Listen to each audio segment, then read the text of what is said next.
तुझको ना देखूं तो जी घबराता है, तुझको ना देखूं तो जी घबराता है, देख के तुझको दिल को मेरे चैन। आपके गायकी का क्या जवाब दूं, आपके गायकी का क्या जवाब दूं, और आपको इस मंच पे बुलाने का क्या हिसाब दूं। अगर कोई अच्छा सा फूल होता तो बाग से ले आता, लेकिन जो खुद ही गुलाब है उसे क्या गुलाब था। एक जोरदार तालियां बजा के स्वागत करें आप सबके बीच भोजपुरी की सुपरस्टार गायिका अनुपमा यादव जी के लिए। एक जोरदार तालियां बजा के स्वागत करें। मुंडन देख के हमके अपन जन्मदिन याद आवता यार, 2 दिन बाद हमारा जन्मदिन है। अभी से सबको बता देते हैं 12 जून को मेरा जन्मदिन है, ठीक ना। ये सब चैनल वाले सब सादर आमंत्रित है इस बार हमारे में। तू लोग पैर वैर मत रखिया, तू मत रखिया यार, ठीक बा। कैमरा चलाते चलाते आज वीडियो भी करने लगे ना। आइए, चाहेंगे कि एक ताली बजा करके बाबू को खूब आशीर्वाद देना है, खूब प्यार देना है। एक बार चाहेंगे दोनों हाथ एक बार ऊपर उठा के गा दी सच्चे दरबार की जय, और तनी ताली बजा के कि जुग जुग जिया सुलाला नवा भवन वाके भाग जागल हो, जुग जुग जिया सुलाला नवा भवन वाके भाग जागल हो, ललना लाल होई है बुलवा के दीपक मनवा में आस लागल हो, ललना लाल होई है बुलवा के दीपक मनवा में आस लागल हो। आजू के दीनवा सुहावन रतिया लुभावन हो, आजू के दीनवा सुहावन रतिया लुभावन हो, ललना दीदिया के होरिला जनमले हो, ललवा बड़ा सुंदर हो, ललना दीदिया के होरिला जनमले होरिलवा बड़ा सुंदर हो।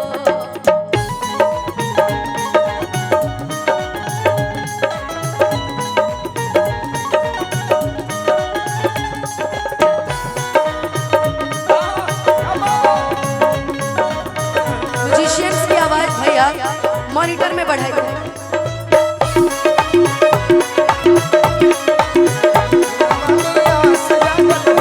ललना लाल हुई है बुलवा के। हमारे बीच में वैसे गार्जियन तो यूपी में बहुत सारे मेरे हैं, बिहार में भी मेरे गार्जियन बहुत हैं, लेकिन उत्तर प्रदेश से जो मेरा लगाव है वो आजीवन वाला लगाव है, अब वो हमेशा रहेगा। तो हमारे बीच में एक गार्जियन आया जो कि पत्नी से एकदम मारल है, जहाँ कार्यक्रम होता है बेचारे पहुंच जाते, कहते घर की टेंशन से दूर रहते हैं। हमारे बीच में मन्नी भैया उपस्थित है, बहुत बहुत स्वागत अभिनंदन मन्नी भैया को। इसलिए भी देख सकते हैं कि इनके सर पे बाल कम है। देखिए अरशद जी के सर पे पूरे बाल है क्योंकि इनकी शादी नहीं हुई है। माँ हाथ फेरती है पूरे बाल है उनके, बीवी फेरती है बाल आधे कम हो गए हैं। लेकिन हमारे मन्नी भैया बड़े प्यारे हैं, बहुत बहुत स्वागत बहुत बहुत अभिनंदन मंच के माध्यम से। लेकिन भैया ये लाइन के बाद हमारा एगो गाना याद आया कहीं कि तुझको ना देखूं तो जी घबराता है, तुझको ना देखूं तो जी घबराता है, देख के तुझको दिल को मेरे चैन आता है, देख के तुझको दिल को मेरे चैन आता है। ये कैसा रिश्ता है कैसा नाता है, ये कैसा रिश्ता है कैसा नाता है, देख के तुझको दिल को मेरे चैन आता है, देख के तुझको दिल को मेरे चैन आता है। ललना लाल हुई है बुलवा के दीपक मनवा में आस लागल हो, ललना लाल हुई है बुलवा के दीपक मनवा में आस जागल हो। नकिया तो हुए जैसे बाबूजी के अखिया हमाई के हो, नकिया तो हुए जैसे बाबूजी के अखिया हमाई के हो, ए ललना मुहावा चनवा सूरज हवा ता सगरो मंजोर भइल हो, ए ललना मुहावा चनवा सूरज हवा ता सगरो जोर भइले हो। मन के आँखों में कुमार जादू नगरी से आया। पहिला पहिला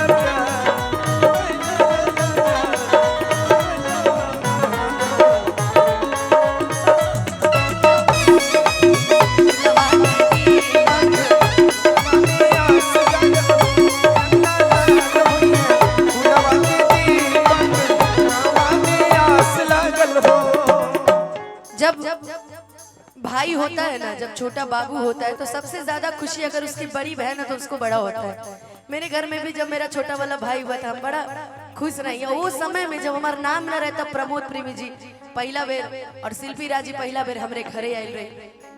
इतना सुंदर वो दृश्य, ये सारे लोग जानते हैं, ये सब लोग कैच भी किए थे।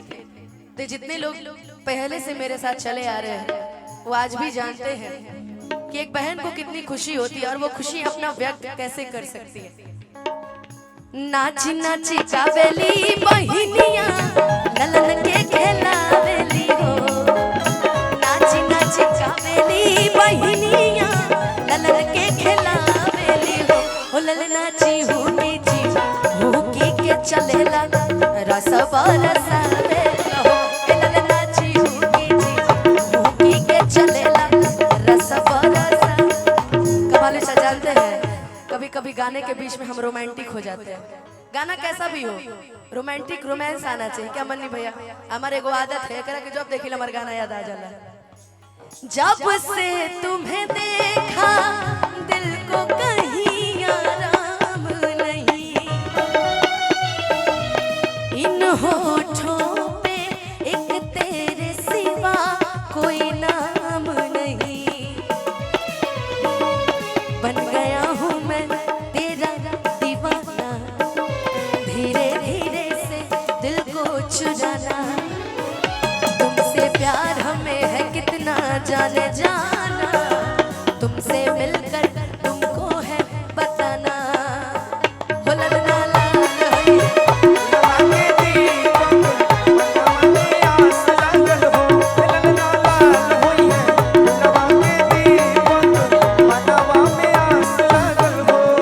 आखिरी में जे परिवार के सबसे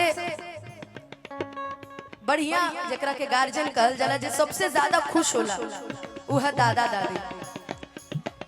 सासू सोहागिन बड़ भागिन अनधन लुटावेली हो, सासू सोहागिन बड़ भागिन अनधन लुटावेली हो, सासू सोहागिन बड़ भागिन अनधन लुटावेली हो। ए ललना ए ललना ए ललना दुवहरा बाजेला बधैया अंगन महा उठे सोहर हो। ए ललना दुवहरा बाजेला बधैया अंगन महा उठे सोहर हो। ए ललना लाल होई फुलवा के दीपक मनवा में आस लगल हो, ललना लाल होई फुलवा के दीपक मनवा में आस लगल हो। वाह, अच्छा हम के एक बार ताली बजा के बाबू के एक बार सभी पूरा परिवार बैठ के आशीर्वाद दे दी। यहाँ जितना भी लोग उपस्थित है उन्हें एक बार जोरदार ताली बजा के पूरा परिवार के एक बार देखो कितना सब कंजूसी करते रहे यार। जा एक बार ताली बजा के आशीर्वाद दे दी बाबू के, हमरा के नहीं खिदे के बाबू के देवे के बाद।